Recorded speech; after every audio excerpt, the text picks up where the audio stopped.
नमस्कार साथियों, जय हिंद, वंदे मातरम। एक बार फिर से आप सभी का बहुत बहुत स्वागत है आपके अपने YouTube चैनल एग्जाम ट्रिकी 2.0 में, जहां पर दोस्तों आज हम बात करेंगे rights of person with disability act 2016।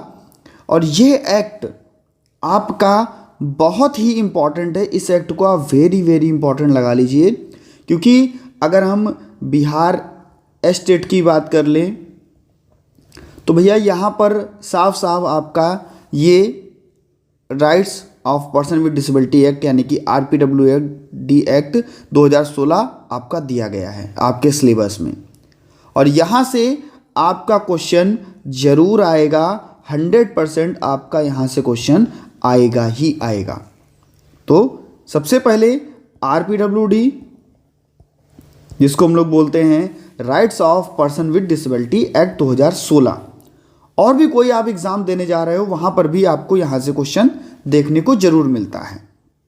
Act कब आया तो आप कहोगे सर 2016 में, और इससे संबंधित अब सारी जानकारियाँ प्लस जो इसकी डिसेबिलिटीज़ 21 डिसेबिलिटीज़ उनके बारे में भी हम लोग यहाँ पर चर्चा करेंगे। तो सबसे पहले अगर हम बात करते हैं दिव्यांग व्यक्ति अधिकार अधिनियम 2016, विकलांगता कानून है या दिव्यांगता कानून है, जिसे भारतीय संसद द्वारा पारित किया गया था। इस अधिनियम ने दिव्यांग व्यक्तियों अधिनियम 2000 जो आपका 1995 का PWD एक्ट था, person with disability act, PWD act, person with disability act, जहां पर equal opportunity, full participation, protection of rights की बात की गई थी, समान अवसर की जहां पर बात की गई थी, संपूर्ण भागीदारी की बात की गई थी, और सुरक्षा की बात की गई थी दिव्यांगों के।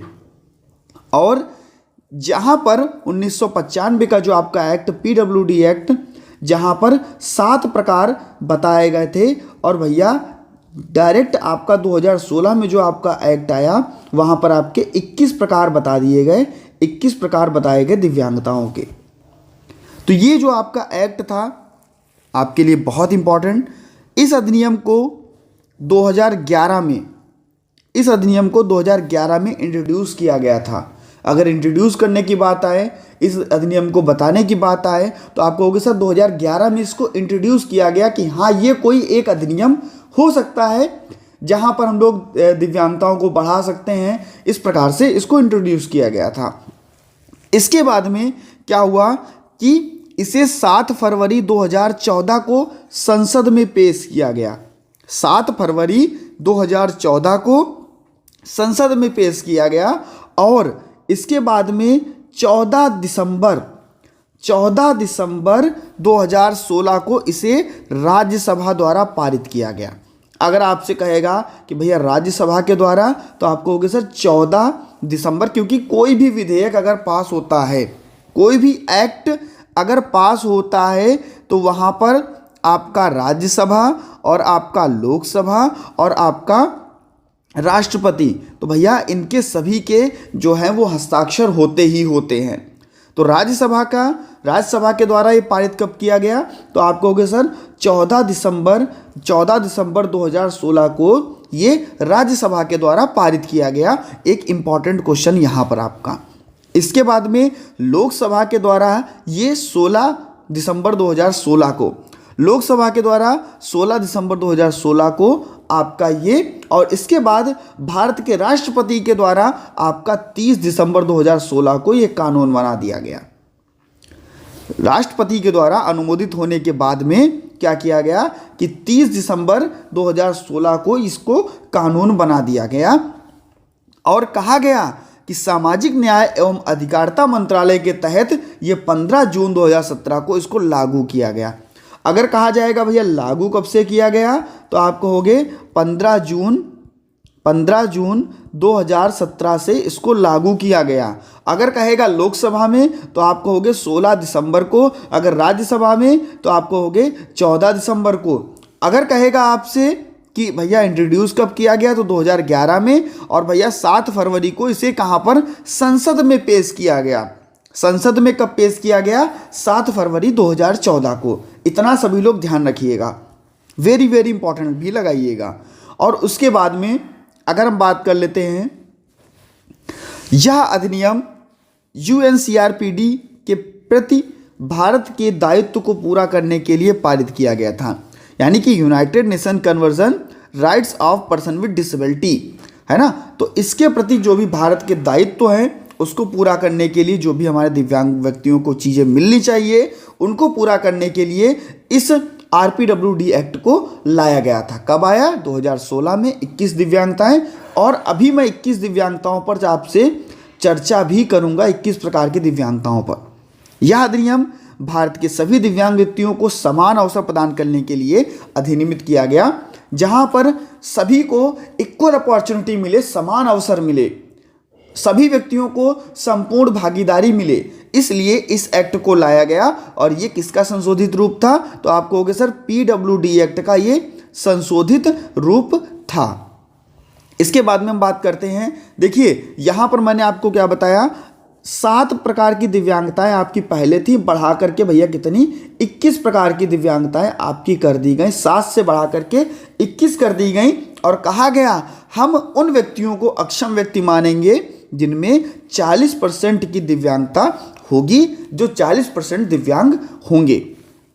इसके बाद में आपकी 21 प्रकार की डिसेबिलिटीज़, जहां पर अगर हम बात करते हैं ब्लाइंडनेस की, तो हम कहेंगे या तो जन्म से ही आंखें बंद हो, देख ना पा रहा हो, या आकस्मिक, कभी कभी क्या होता है कि आकस्मिक ही देखना व्यक्तियों को बंद हो जाता है, या किसी रोग चोट दुर्घटना के कारण व्यक्तियों को देखना बंद हो जाता है। पूर्ण दृष्टिबाधित जिसको हम लोग बोलते हैं, संपूर्ण दृष्टिबाधित। इसके बाद में अगर हम बात करते हैं कम दृष्टि की, जिसको हम लोग बोलते हैं लो विज़न, तो लो विज़न में भी हम लोग कहते हैं कम दृष्टि, यानी कि इनको हम चश्मे के उपयोग से इनकी जो दृष्टि है उसको हम सही कर सकें। इसमें देखने को मिलता है हमें निकट दृष्टि दोष, दूर दृष्टि दोष, और भैया आंखों में भेंगापन भी देखने को मिलता है।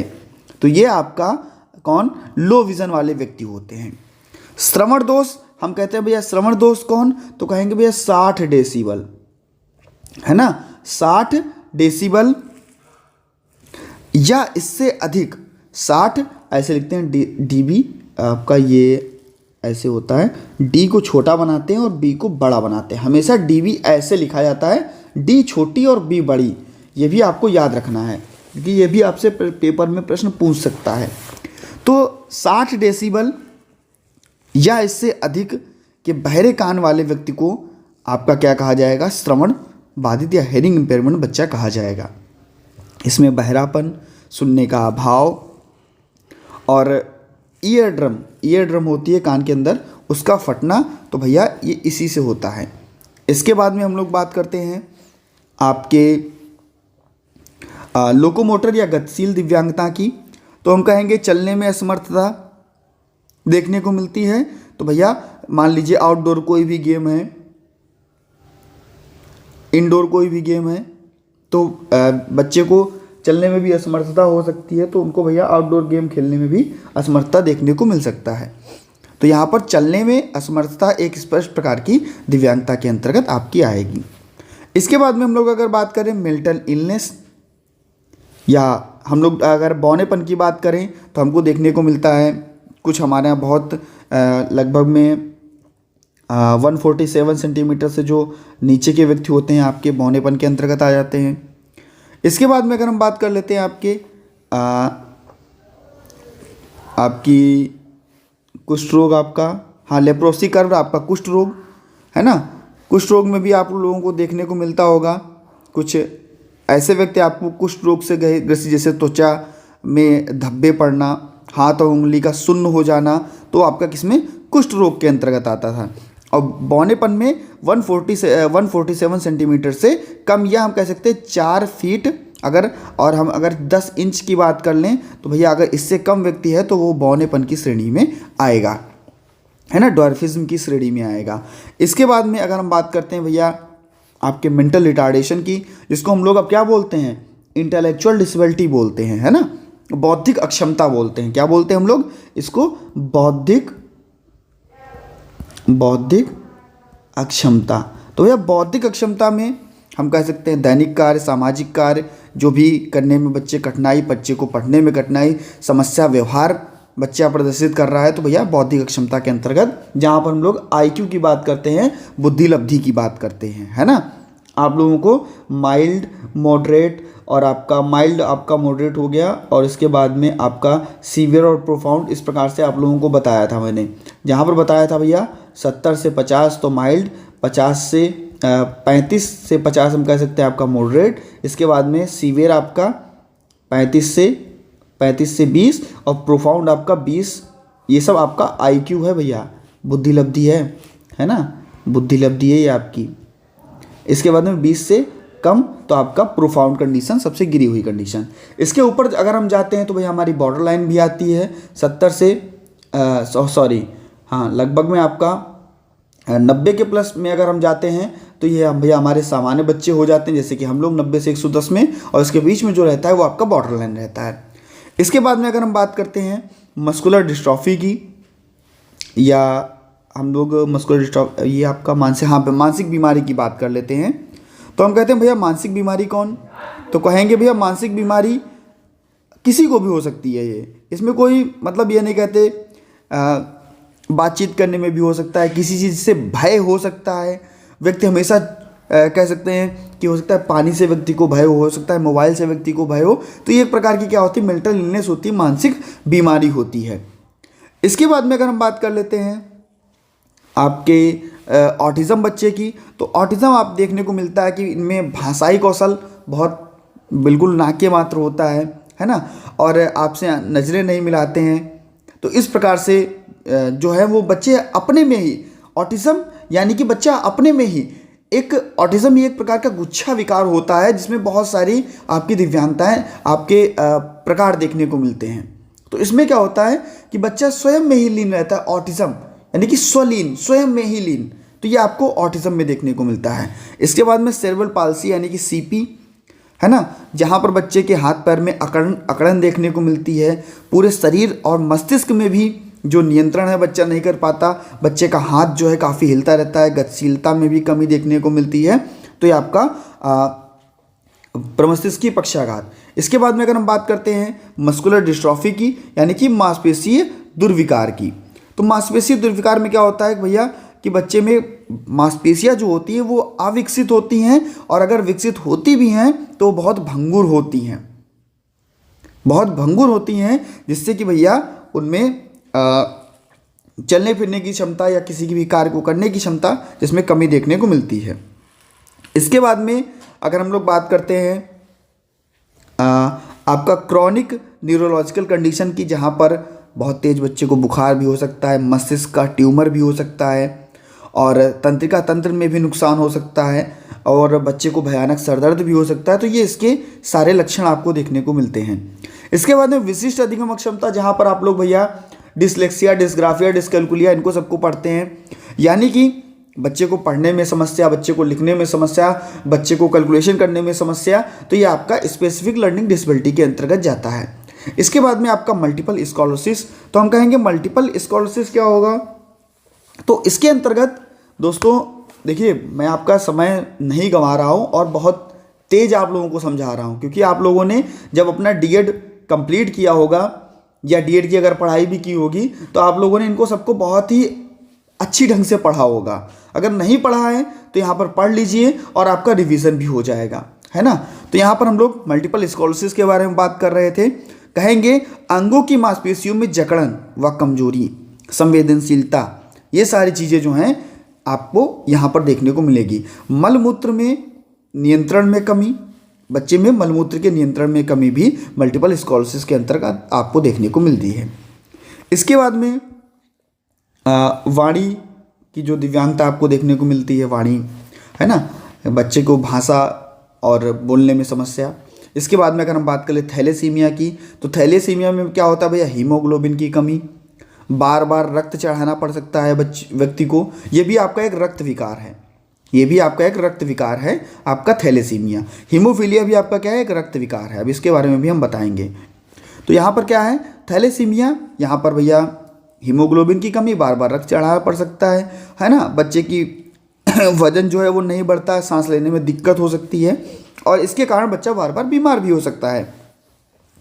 इसके बाद में हम लोग बात करते हैं हीमोफीलिया की, जहाँ पर हमको देखने को मिलता है कि व्यक्ति का रक्त बहता रहता है। मान लीजिए अगर कहीं पर घाव या चोट लग जाता है तो बहुत ज़्यादा रक्त बह जाता है, रक्त का थक्का नहीं जमता और शरीर में सूजन आने लगती है। इसके बाद में हम लोग बात करते हैं सिकल सेल डिसीज़ की। सिकल सेल डिसीज़ यह आपका रक्तचाप से संबंधित होता है। एनीमिया के कारण जो शरीर है इनके अंगों को नुकसान देखने को यहाँ पर मिलता है। हीमोग्लोबिन का स्तर भी यहाँ पर कम होता है और थकान महसूस होती है। जब भी व्यक्ति के हीमोग्लोबिन का स्तर कम होगा तो क्या होगा भैया, थकान महसूस होगी, चाहे वो आपका ये हो या ये हो। इसके बाद में आपका कह सकते हैं कि सिकल सेल हो गया। इसके बाद में आपका बाहरी अंधेपन, मल्टीपल डिसेबिलिटी है ना, including deaf blindness. Multiple disability यहाँ पर बहुत सारी दिव्यांगताएं, एक से दो या दो से अधिक दिव्यांगताएं है ना। और इसके बाद में आपका एसिड अटैक विक्टिम, जैसे मान लीजिए किसी ने चेहरे पर भैया एसिड फेंक दिया, हाथ पैर पर एसिड फेंक दिया है ना, उसके बाद में चीज़ें जल गई, चेहरा जल गया, हाथ जल गया, पैर जल गया, तो इस प्रकार से आपका एसिड अटैक विक्टिम। और पार्किंसंस रोग, पार्किंसंस रोग में हम कह सकते हैं कि पार्किंसंस रोग मस्तिष्क के एक क्षेत्र में कोशिकाओं की संख्या और कार्य में कमी के कारण होता है, जिसमें कपकपी वाले रोग जो होंगे वो हो सकते हैं, वजन कम हो सकता है बच्चे का। तो इस प्रकार से आपको ये देखने को मिलता है पार्किंसंस रोग। साथ ही साथ एक बहुत ही इंपॉर्टेंट क्वेश्चन जो कि आपके ये पूछा गया आपके एग्जाम्स में और हर बार लगभग पूछा जाता है, सरकारी नौकरियों में RPWD एक्ट के अनुसार भैया 4% आरक्षण दिया जाता है दिव्यांगों को, 4% आरक्षण दिया जाता है। लेकिन PWD एक्ट में यही आरक्षण आपका 3% था, है ना। और उच्च शिक्षा में कम से कम 5% का आरक्षण दिया जाएगा दिव्यांग बच्चों को। इसके बाद में हम बात करते हैं 6 से 14 वर्ष के सभी आयु वर्ग के बेंच मार्क विकलांगता वाले प्रत्येक व्यक्ति को मुफ्त एवं अनिवार्य शिक्षा का अधिकार दिया जाएगा। तो यहाँ पर दोस्तों आपका RPWD एक्ट से संबंधित जो भी चीज़ें थी वो भैया क्या होती हैं, समाप्त होती हैं। अगर आपको वीडियो अच्छा लगा हो तो वीडियो को लाइक कर दीजिएगा। चैनल पर पहली बार थे सब्सक्राइब करने के बाद बेल आइकन में ऑल का ऑप्शन प्रेस कर लीजिएगा और टेलीग्राम ग्रुप ज्वाइन करने के लिए exam tricky for special education. मिलता हूं दोस्तों नेक्स्ट वीडियो में नई जानकारी के साथ में, बने रहिएगा आपके अपने चैनल एग्जाम ट्रिकी 2.0 पर। धन्यवाद।